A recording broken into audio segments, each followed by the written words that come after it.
Eve, I can't believe you won the first mate prize at dinner tonight. Calling that hat a prize is stretching, Grace. Sweetheart, you should have seen the look on your face when you won. It was priceless. Honey, are you okay? Fine, sweetheart. Eve, you've been preoccupied and upset all night. I know that something's troubling you. Eve, I know what's bothering you. And it's been obvious since you came back from the ladies' room. Do you really know what's wrong? Yes, I do, Eve. I know what's got you so upset. It's blackmail.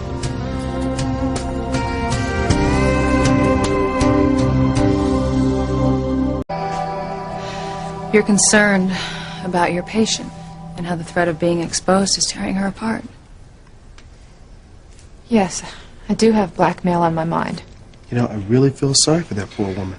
You know, Eve, you should speak to her like I asked you to. I mean, I could help her if she comes forward. As chief of police, I do everything I could to keep the subject of the blackmail from becoming public. I know you want to help, Sam, but she's so afraid. She's all but given up hope. Well, can you tell us what she's so afraid of having made public? Only that it's a serious mistake she made when she was younger. Well, not a capital crime, I hope. No. No, she didn't kill anybody. In truth, she didn't hurt anybody but herself. Sweetheart, why don't you try to convince her to see Sam and then confess whatever she did to her husband and take the power away from the blackmailer? Absolutely. Confession's good for the soul. She knows that, Grace. But she's terrified that her family won't forgive her when she tells them what she did. Wait a minute. I don't know what kind of relationship that your patient has with her husband and her kids that they wouldn't forgive her. I know I will forgive you for anything.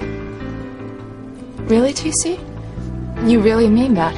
Absolutely, sweetheart. I love you more than anything in this world. So do Whitney and Simone. There's nothing that you could do that we wouldn't forgive you for. I'm just so lucky we don't have those problems. We are harping on this thing too much.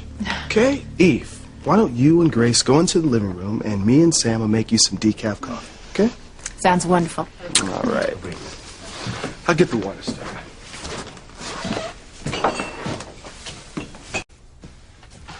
I don't mean to push, Eve, but the thought of blackmail going on here in Harmony, as me being chief of police, really upsets me. It upsets me, too. More than I can tell you. The woman, my patient, just feels like she doesn't have any choice. She's a respected professional, involved in her church and in her community. And she's terrified that she'll lose everything she holds dear if she doesn't do what the blackmailer wants. But this is wrong. This woman should be able to count on her husband, trust that he will be there no matter what. Is that what you really believe, TC? Absolutely, sweetheart. I would be there for you always. I'm telling you, Eve, the best way to handle a situation like this is have the woman come forward, tell the truth, and turn the tables on this blackmailer. She'd love to do just that. Turn the tables on her blackmailer. Give that person a taste of their own medicine.